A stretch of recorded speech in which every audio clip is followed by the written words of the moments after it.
Que Dieu vous bénisse. Mon nom est Ange Josaphat et nous sommes à Anakazo du samedi. La prière de toute possibilité, la prière des signes, des miracles et d'enseignements très profonds. Oh Dieu nous fait beaucoup de bien. Il est très important, excellent enfant de Dieu, de faire l'expansion et de diffuser ce message au maximum. Comme vous le savez, la devise, c'est la prière du matin, la prière de l'après-midi, la prière du soir. Mais aussi la méditation du matin, la méditation de l'après-midi et la méditation du soir. Pourquoi? Parce que nous croyons en ce que le peuple de Dieu a besoin d'être libéré par la prière et par la méditation, la connaissance de la parole de Dieu. Alors, pendant toute cette semaine, nous sommes en train de voir Matthieu chapitre 13 et comprendre des choses très fortes dans le livre de Matthieu chapitre 13, afin que Dieu nous fasse beaucoup de bien. Et toute cette semaine, nous avons compris que le plan de Dieu, c'est que nous puissions parvenir à la connaissance de sa parole et que nous puissions vivre pleinement les fruits de sa parole au nom de Jésus-Christ. Nous allons lire un texte, Matthieu chapitre 13, à partir de son verset 24. Écoutons attentivement. Il leur proposa une autre parabole. Le royaume des cieux semblable à un homme qui avait sémé une bonne sémence dans son champ. Verset 25. Mais pendant que les gens dormaient, son ennemi vint, séma de la mauvaise herbe parmi le blé et s'en alla. Verset 26. Lorsque le blé eut poussé et donné du fruit, la mauvaise herbe parut aussi. Verset 27. Les serviteurs du maître de la maison vinrent et dit: Seigneur, n'as-tu pas sémé une bonne sémence dans ton champ? Comment se fait-il donc qu'il y ait la mauvaise herbe?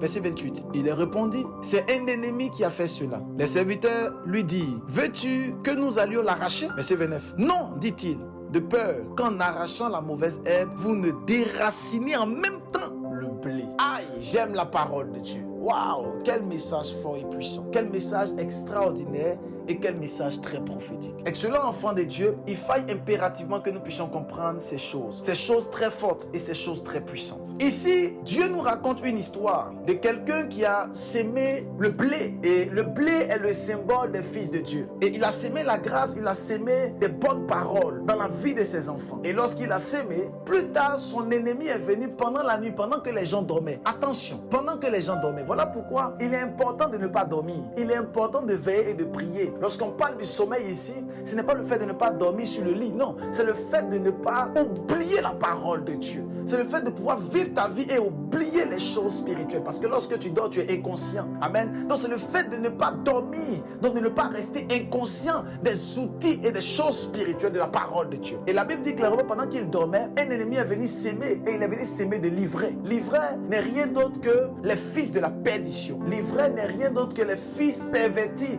et les démons, les enfants du diable, mais qui sont démoniaques et sataniques. Ils en existent au 21e siècle. On l'appelle l'ivraie, les fils de la perdition. Et il a sémé les fils de la perdition. Et la Bible dit clairement que le blé était en train de pousser, mais aussi les fils de la perdition ont commencé aussi à se manifester. Vous savez, lorsque vous commencez à porter du fruit et que vous commencez à impacter les générations, sachez-le clairement, le diable viendra s'aimer l'ivraie dans votre cœur. Le diable viendra vous présenter l'ivraie. L'ivraie, c'est rien d'autre que les fils de la perdition, les fils de Satan, les fils du diable. Le diable viendra avec ses fils afin de vous dérouter. Je ne parle pas ici des démons esprits, mais je parle des hommes, mais qui sont les fils de Satan. Attention, il y a des entités spirituelles qui sont des démons et qui sont tapis dans les lieux célestes. Mais il y a aussi des hommes, mais qui sont des fils de Satan, des fils de la perdition. Lorsque vous allez continuer à lire, vous allez voir la traduction et la compréhension. Vous allez comprendre qu'il y a des fils de la perdition qui sont livrés. Alors, cet homme a sémé le blé, mais plus tard, l'ivraie apparut. Et les deux ont commencé à croître. Excellent enfant de Dieu, lorsque tu commences à produire du fruit, lorsque Dieu commence à t'utiliser, sache-le clairement que le diable va apporter les fils de la perdition pour te dérouter. C'est en cela que beaucoup de personnes doivent être dans la grâce et dans la bénédiction, mais ils n'arrivent pas parce qu'ils passent le temps à écouter les fils de la perdition. Un fils de la perdition, c'est quelqu'un qui te donne des mauvais conseils. Un fils de la perdition, c'est quelqu'un qui te pousse à aller faire des choses qui ne glorifient point le nom de Dieu. Un fils de la perdition, c'est quelqu'un qui est utilisé par des démons, quelqu'un qui est utilisé par Satan, quelqu'un qui te pousse dans les boîtes de nuit, qui te pousse à critiquer, qui te pousse à quitter ton église et à parler mal des hommes de Dieu. C'est un fils de la perdition. Tu es à l'église, tu travailles dans la maison de Dieu, tu es pasteur, tu es assis dans la maison de Dieu et quelqu'un vient te dérouter et te dit non, ton père spirituel n'est pas un homme de Dieu, la servante de Dieu n'est pas une servante de Dieu, le pasteur n'est pas bien, l'église n'est pas bien, quitte de là. Et toi aussi, tu quittes de là. C'est un fils de la perdition qui t'a fait sortir et vous serez jugés, vous deux. malheureux, c'est la malédiction. Et c'est de ça que la Bible parle. La Bible dit que pendant que le blé a été sémé, quelqu'un est venu pendant la nuit et il a sémé des livrets. Pas pendant le jour, mais pendant la nuit. Parce qu'il sait que s'il vient pendant le jour, on va le repérer. Mais il vient au milieu de la nuit, pendant que tout le monde est en train de dormir, et il vient, il sème l'ivraie. Et on dit qui a sémé, c'est l'ennemi. C'est l'ennemi qui sème. Mais l'ivraie, c'est le fils de la perdition. L'ennemi, c'est Satan. Mais l'ivraie, c'est le fils de la perdition. Excellent enfant de Dieu, il y a beaucoup de fils de la perdition qui vous chassent et qui vous suivent. Ils cherchent à vous dérouter, détruire ta bénédiction. Dieu a décidé de te lever en 2024. Il a décidé de faire de toi une source de bénédiction afin que tu puisses entrer dans ton ministère, afin que tu puisses servir Dieu dans le département de chantre, département d'évangélisation, d'intercession. Dieu a décidé de faire de toi une source de grâce et que tu puisses jouir pleinement de la bénédiction que Dieu a prévue pour toi. Mais malheureusement, il y a des conseillers auprès de toi qu'on appelle les fils de la perdition.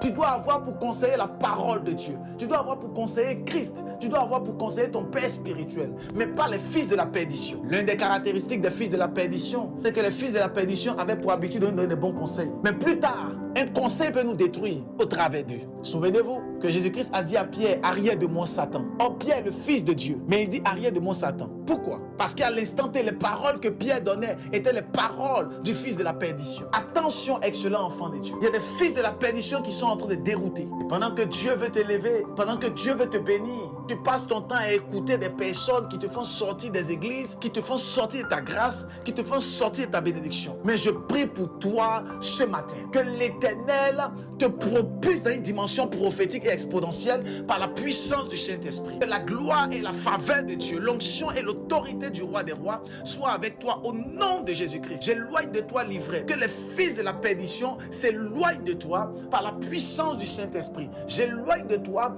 tout fils de la perdition et je te connecte au blé. Je te connecte au Fils de Dieu. Je te connecte au roi des rois. Je te connecte à la parole de Dieu. Je te connecte à la prière. Je te connecte au jeûne. Je te connecte à la méditation par la puissance du Saint-Esprit. Vous savez pourquoi les fils de la perdition arrivent à détruire les fils de Dieu? Parce que simplement les fils de Dieu passent leur temps à prêter les oreilles aux fils de la perdition. Souvenez-vous que ce qui a fait en sorte que Ève est tombée, c'est parce qu'elle a donné son oreille au serpent. Si tu ne donnes pas ton oreille aux fils de la perdition, ils ne peuvent pas te dérouter. Mais si tu donnes ton oreille aux fils de la perdition, tu seras perdu comme eux. Et beaucoup de personnes sont tombées dans bien de tourments et ne se retrouvent plus dans leur destinée. Parce que simplement, ils ont donné les oreilles aux personnes qu'il ne fallait pas. Toi qui devais régner comme un maître et toi qui étais en train d'être dirigé par un père spirituel, par un homme de Dieu. Toi qui devais régner comme un maître qui était en train d'être dirigé par ton époux, par ton épouse. Et à force de donner tes oreilles aux gens de dehors, voici tu as quitté ton épouse, voici tu as quitté ton église, voici tu as quitté ton travail, tu as quitté la bénédiction et maintenant tu te retrouves dans l'effroi, tu te retrouves dans la bassesse, tu te retrouves en train de mendier, tu te retrouves dans les choses qui ne glorifient point le nom de Dieu. J'aimerais te dire, il n'est pas encore trop tard pour bien faire.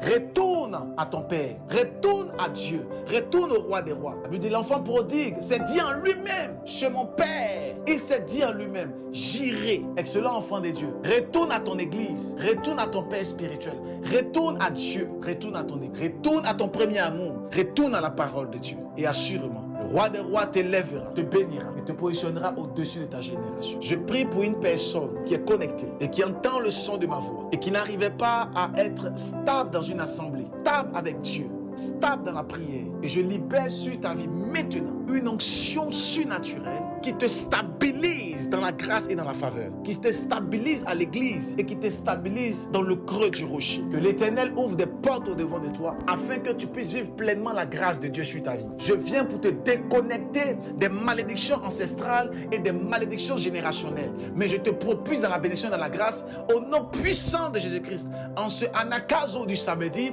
je te force à entrer dans ta bénédiction, à entrer dans ta grâce par le feu de l'Éternel. May God bless you abundantly. Que Dieu ouvre les portes au devant de toi. C'est fait au nom de Jésus-Christ. N'hésitez pas à rendre témoignage parce que cette semaine, vous vivrez des choses surnaturelles et des miracles exceptionnels. May God bless you. N'hésite pas à faire l'expansion et à partager pour la gloire de Dieu. Shalom.